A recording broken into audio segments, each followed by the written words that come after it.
औज़ुबिल्लाहिमिनश्शैतानिर्रजीम बिस्मिल्लाहिर्रहमानिर्रहीम। जमील तैयब आपसे मुखातिब हूँ। आज का मेरा टॉपिक हर एम्प्लाई और ऑफिसर या ऑफिशियल दोनों की ज़रूरत है। यानी ऐसा जो एम्प्लाई है उसको भी ज़रूरत है या ऑफिसर है तो उसकी भी ज़रूरत है। ये एक इतना अहम टॉपिक है तो इस पर मैं गुजारिश करूँगा कि आप इसको बड़ी तवज्जो के साथ आप इसको सुनिएगा, क्योंकि जिस वक्त आपकी रिटायरमेंट होती है तो उस रिटायरमेंट के बाद इस चीज़ की आपको बहुत ज़्यादा ज़रूरत होती है। उस वक्त आपको अंदाज़ा होता है कि इस चीज़ की कितना अहमियत है। तो इससे मेरी मुराद पर्सनल फ़ाइल है। पर्सनल फ़ाइल किसी मुलाजिम की एक अहम चीज़ है। इस पर्सनल फ़ाइल में शुरू से लेकर आखिर तक इसमें तमाम चीज़ें पेज वाइज, नंबर वाइज इसमें आपने लगानी है। तो इसमें पहली मैं गुजारिश करूँगा कि पहले आप इसमें अपना जो लेटर इश्यू होता है आपका इंटरव्यू के हवाले से, आप इसमें अपने इंटरव्यू का लेटर इसमें लगाएं। इंटरव्यू के बाद आपका अपॉइंटमेंट लेटर इश्यू होता है तो इसमें आप आपका जो अपॉइंटमेंट लेटर है वो इसमें लगाएं। उसके बाद इसमें ज़रूरत होती है आपके मेडिकल सर्टिफिकेट की या मेडिकल फिटनेस की, तो इसमें मेडिकल फिटनेस आ जाएगा। मेडिकल फिटनेस के साथ आपकी चार्ज रिपोर्ट या आपकी जॉइनिंग रिपोर्ट वो इसमें आएगी।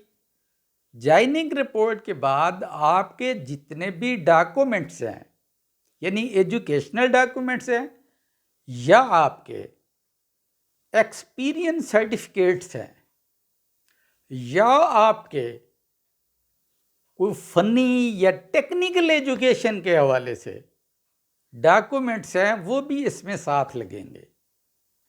इसके बाद अगला आपका प्रोसेस होता है तो उसमें आपको चाहिए होता है, आपकी सैलरी स्टार्ट हो जाती है तो सैलरी के हवाले से आपका अकाउंट नंबर वहाँ पे होगा। अकाउंट नंबर के बाद फिर जैसे ही आप कोई अर्न्ड लीव लेते हैं, यानी रुखसत इस्तेहकाक क्या, तो वो उसमें दर्ज होगी। या आप की पे फिक्सेशन होती है तो उसमें पे फिक्सेशन के हवाले से आएगा।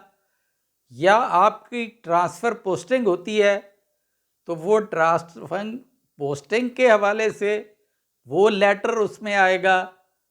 या उसके बाद आपकी कोई एनामली वो होती है तो वो एनामली आएगी। तो एनामली से शायद आप फेमिलियर ना हो तो मैं बताऊंगा कि एनामली क्या है। एनामली ये है कि अगर किसी जूनियर को फाइनेंशियली आपसे ज़्यादा फ़ायदा हो रहा है तो आपको एक इंक्रीमेंट दी जाएगी। उस तफावत को, उस फ़र्क को कि जो जूनियर को मिल रहा है वो आपको नहीं मिल रहा, वो आपसे जूनियर है। जूनियर किस सेंस में है? जूनियर इस सेंस में है कि उसकी जो डेट ऑफ ज्वाइनिंग है वो आपके बाद की है और आप उससे पहले हैं। आप सीनियर हैं, वो जूनियर है। लेकिन जिस वक्त पे फिक्सेशन होती है, जिस वक्त स्केल रिवाइज होते हैं, तो उस वक्त जो उसकी पे फिक्सेशन होती है वो आपसे ज़्यादा हो जाती है, लेकिन आपकी जो पे फिक्स होती है वो कम हो जाती है। तो ये आपकी इनामली है। तो उस इनामली का लेटर उसमें शामिल हो जाएगा। या इसी तरीके से अपग्रेडेशन है, आपकी अपग्रेडेशन हो जाती है तो अपग्रेडेशन का लेटर उसमें शामिल हो जाएगा। इसी तरीके से टाइम स्केल प्रमोशन है तो टाइम स्केल प्रमोशन का लेटर भी उसी पर्सनल फाइल का हिस्सा होगा।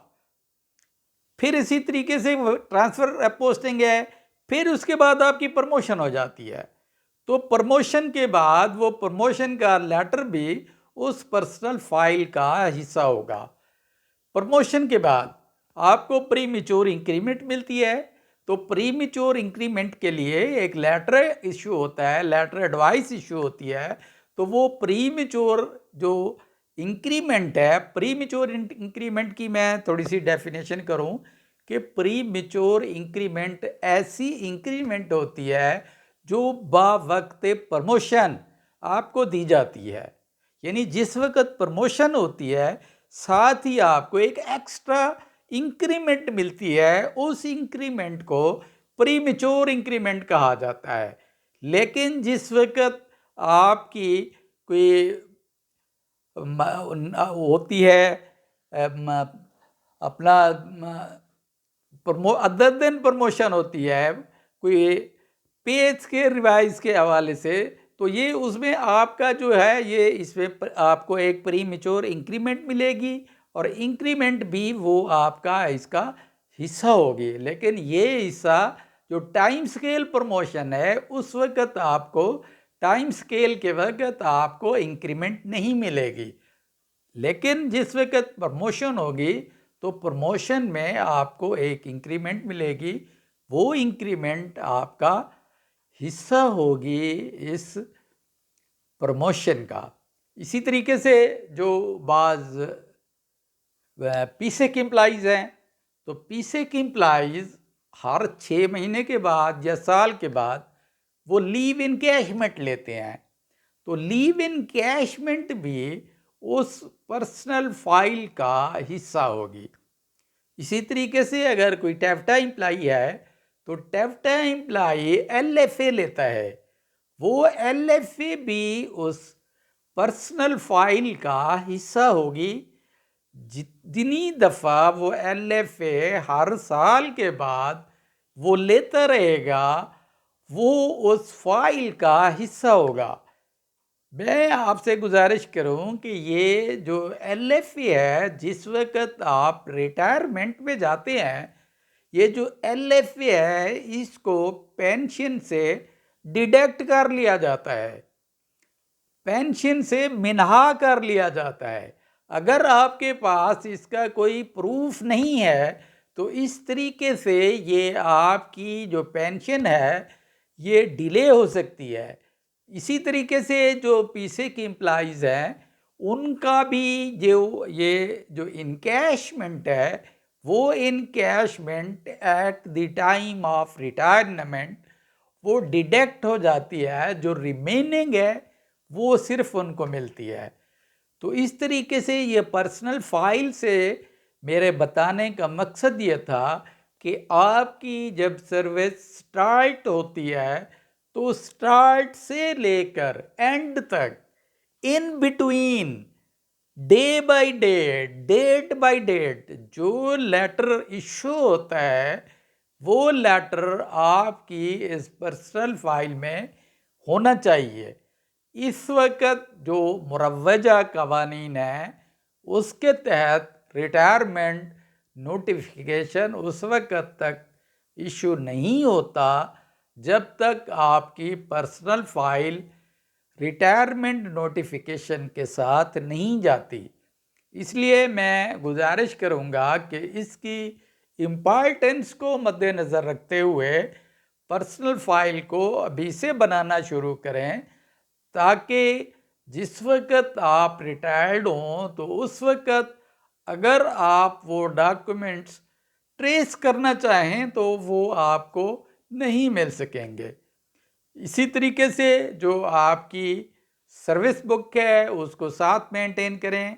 इसी तरीके से जो गेजेटेड ऑफिसर्स हैं उनकी सर्विस स्टेटमेंट है उस वक्त जहन में नहीं रहता कि कब पे स्केल रिवाइज हुए थे, कब इंक्रीमेंट ड्यू हुई थी, इंक्रीमेंट कब मिली थी और कितनी थी, उसकी बैफरकेशन की थी, उसका इनिशियल कितना था, उसके इंक्रीमेंट कितनी थी, उसकी सीलिंग कितनी थी।